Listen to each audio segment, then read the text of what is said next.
शिव पुराण सुनने वाले सभी भक्तजनों को पूर्णचंद्र पांडे का सादर प्रणाम। भक्तजनों, आप शिव पुराण की कथा सुन रहे हैं। आज आप सुनेंगे वीरभद्र और महाकाली का यज्ञ विध्वंस के लिए प्रस्थान। दक्ष कई दिनों तक चलने वाला एक विशाल यज्ञ कर रहे हैं। सब देवी देवता यज्ञ में आमंत्रित हैं, बुलाए गए हैं, लेकिन शंकर भगवान को नहीं बुलाया गया है। दक्ष कन्या सती को पता चला कि मेरे पिता यज्ञ कर रहे हैं। उन्होंने भगवान शिव से अनुमति ली और यज्ञ में पहुंच गई। देखा देवताओं और ऋषियों के समुदाय सब यज्ञ मंडप पर बैठे हुए हैं। वह नंदी से उतर करके शीघ्रतापूर्वक यज्ञशाला के भीतर चली गई। सती को देख माता और बहनों ने उसका यथोचित आदर सत्कार किया, परंतु दक्ष ने उसे देखकर भी मुंह फेर लिया। सती ने माता पिता के चरणों में मस्तक झुकाया। जब पिता तथा अन्य लोगों के द्वारा तिरस्कार किया गया तो देवी को बड़ा विस्मय हुआ। उस यज्ञ में सती ने विष्णु आदि देवताओं के भाग देखे, परंतु शंभु का स्थान, शंभु का भाग उन्हें कहीं नहीं दिखाई दिया। तब देवी ने दुस्सह क्रोध प्रकट किया। वे रोष से भरकर क्रूर दृष्टि से देखती हुई दक्ष से बोली, आपने भगवान शिव को इस यज्ञ में क्यों नहीं बुलाया? जिनके द्वारा संपूर्ण चराचर जगत पवित्र होता है, जो स्वयं ही यज्ञ वेताओं में श्रेष्ठ, यज्ञ की दक्षिणा तथा यज्ञ कर्ता यजमान है, उन भगवान शिव के बिना यज्ञ की सिद्धि कैसे हो सकती है? उनके बिना यह यज्ञ अपवित्र हो जाएगा। क्या आपने भगवान शिव को सामान्य देवता समझकर उनका अनादर किया है? आज आपकी बुद्धि भ्रष्ट हो गई है, इसलिए आप पिता होकर के भी मुझे अधम जच रहे हैं। ऐसा कहने के बाद शिव स्वरूपा परमेश्वरी सती ने भगवान विष्णु, ब्रह्मा, इंद्र आदि सब देवताओं को तथा समस्त ऋषियों को बड़े बड़े कटु शब्दों में फटकारा। आए हुए सभी देवता सती की बात सुनकर चुप रह गए। अपनी पुत्री के ये वचन सुनकर दक्ष ने सती की ओर क्रूर दृष्टि से देखते हुए कहा, भद्रे, तुम्हारे बहुत कहने से क्या लाभ? इस समय यहां तुम्हारा कोई काम नहीं है। तुम जाओ या ठहरो, यह तुम्हारी इच्छा पर निर्भर है। तुम यहां क्यों आई? समस्त विद्वान जानते हैं तुम्हारे पति शिव अमंगल रूप हैं। वे कुलीन भी नहीं हैं। वे भूतों, प्रेतों और पिशाचों के स्वामी हैं। वे बहुत ही कुवेश धारण किए रहते हैं। इसीलिए रुद्र को इस यज्ञ के लिए नहीं बुलाया गया है। बेटी, मैं रुद्र को अच्छी तरह जानता हूं, अतः जानबूझकर ही मैंने देवर्षियों की सभा में उनको आमंत्रित नहीं किया है। तुम क्रोध छोड़ करके शांत हो जाओ। यज्ञ में तुम आ ही गई तो स्वयं अपना भाग ग्रहण करो। दक्ष की बात सुनकर सती ने कहा, जो महादेव जी की निंदा करता है और जो सुनता है, वे दोनों तब तक नरक में पड़े रहते हैं जब तक चंद्रमा और सूर्य विद्यमान है। अतः मैं अपने इस शरीर को त्याग दूंगी, जलती आग में प्रवेश कर जाऊंगी। अपने स्वामी का अनादर सुनकर अब मुझे अपने इस जीवन की रक्षा से क्या प्रयोजन। यदि कोई समर्थ हो तो शंभु की निंदा करने वाले पुरुष की जीभ को काट डाले,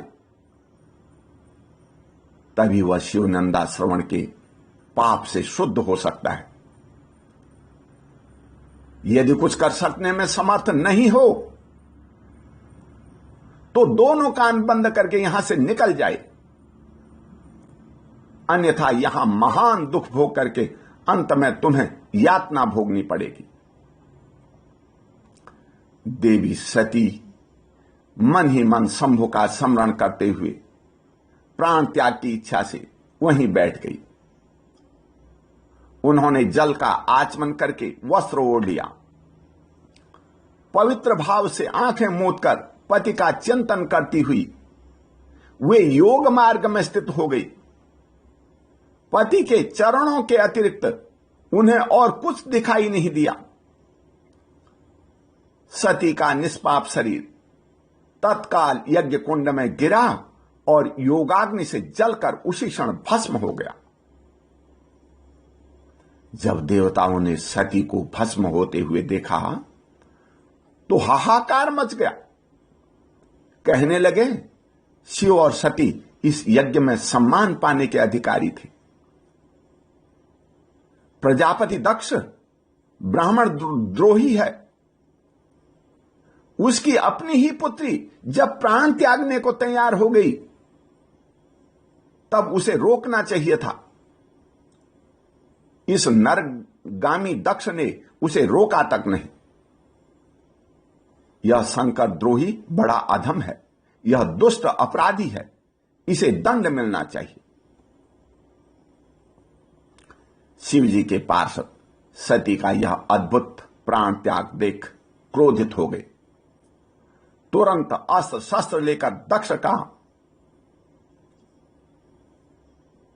दक्ष को मारने के लिए उठ खड़े हुए। भगवान शंकर के पार्षद बड़े बलवान थे।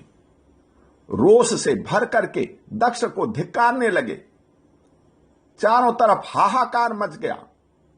मरो या मारो की आवाजें गूंजने लगी। कई मारे गए, कई घायल हो गए। कई पार्षद तथा देवता और ऋषि मुनि दक्ष कन्या सती के साथ ही नष्ट हो गए। कुछ दक्ष को पकड़ने और मारने के लिए चल पड़े। दक्ष प्राण बचाते हुए भाग खड़ा हुआ। यज्ञ में बड़ा भारी विघ्न उत्पन्न हो गया। तभी आकाशवाणी हुई, हे दुराचारी दक्ष, यह तूने कैसा अनर्थकारी कर्म कर डाला। ओ मूर्ख, शिव भक्त दधीच के कथन को भी तूने प्रामाणिक नहीं माना। वो तुझे श्राप दे करके चले गए, फिर भी तुझ मूर्ख को समझ नहीं आई। तूने घर में आई हुई अपनी पुत्री का भी आदर नहीं किया। मैं ब्रह्मा जी का पुत्र हूं, तू इसी घमंड में भरा रहता है। वे सती देवी ही आराध्या देवी हैं। वे समस्त पुण्यों का फल देने वाली, तीनों लोकों की माता, कल्याण स्वरूपा, सभी उपद्रवों को शांत करने वाली हैं। भगवान महादेव को तूने यज्ञ में भाग नहीं दिया। अरे मूर्ख, तू बड़ा क्रूर और कुविचारी है। दुष्ट दक्ष, तूने शिव की शक्ति का सत्कार नहीं किया है, इसीलिए ये इस यज्ञ का विनाश हो जाएगा। कल्याणकारी शंभु का पूजन न करके भी मैं कल्याण का भागी हो सकता हूं। यह तेरा कैसा गर्व है। जो देवता तेरी सहायता करेंगे वह जलती आग से खेलने वाले पतंगों के समान नष्ट हो जाएंगे। आज तेरा मुंह जल जाए, तेरे यज्ञ का नाश हो जाए, और जितने तेरे सहायक हैं वे भी आज शीघ्र ही जल मरे। संपूर्ण यज्ञशाला में बैठे हुए लोगों से ऐसा कहकर सबका कल्याण करने वाली वह आकाशवाणी मौन हो गई। सती जी के भस्म हो जाने पर शिवगणों ने सारी बातें भगवान शिव को कह सुनाई। सुनते ही रुद्र बड़े क्रोधित हो गए।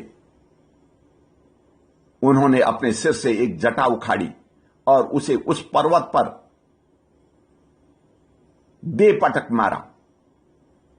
जटा के 2 टुकड़े हो गए और महाप्रलय के समान भयंकर शब्द प्रकट हुआ। उस जटा के पूर्व भाग से महाभयंकर वीरभद्र प्रकट हुए, जो प्रलय की अग्नि के समान जान पड़ते थे। उनका शरीर बहुत ऊंचा था। वे 1000 भुजाओं से युक्त थे। उनके क्रोध पूर्वक प्रकट हुए निश्वास से 100 प्रकार के ज्वर और 13 प्रकार के सन्निपात रोग पैदा हो गए। उस जटा के दूसरे भाग से महाकाली उत्पन्न हुई, जो बड़ी भयंकर दिखाई देती थी। वे करोड़ों भूतों से घिरी हुई थी। दोनों ने हाथ जोड़कर परमेश्वर शिव को प्रणाम करते हुए कहा, हे प्रभु, शीघ्र आज्ञा दीजिए, हमें इस समय कौन सा कार्य करना है।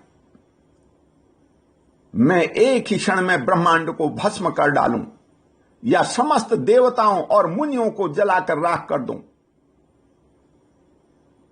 क्या मैं समस्त लोगों को उलट पलट दूं या संपूर्ण प्राणियों का विनाश कर डालूं? हे महेश्वर, आपकी कृपा से कहीं कोई भी ऐसा कार्य नहीं है जिसे मैं न कर सकूं। हे प्रभु, यह सारी शक्ति आपकी ही प्रदान की हुई है। आप अभीष्ट कार्य की सिद्धि के लिए मुझे शीघ्र भेजिए। मेरे अंग बारंबार फड़क रहे हैं। भगवान शिव ने वीरभद्र को आशीर्वाद देते हुए कहा, ब्रह्मा जी का पुत्र दक्ष बड़ा दुष्ट है। उस मूर्ख को बड़ा घमंड हो गया है। दक्ष इस समय एक यज्ञ करने के लिए उद्यत है। तुम यज्ञ करने वालों को परिवार सहित भस्म करके शीघ्र मेरे पास लौट आओ। जो तुम्हारा विरोध करेगा उसे भी भस्म कर डालना। जो भी तुम्हें वहां दिखाई दे उसे आग की ज्वाला से जलाकर ही छोड़ना। भगवान रुद्र महावीर वीरभद्र से ऐसा कहकर के चुप हो गए। भगवान रुद्र की आज्ञा पाकर प्रमथ गणों सहित वीरभद्र और महाकाली दक्ष के यज्ञ को विध्वंस करने के लिए चल पड़े। शेष कथा अगले अध्याय में सुने। इसी के साथ बोल शंकर भगवान की जय।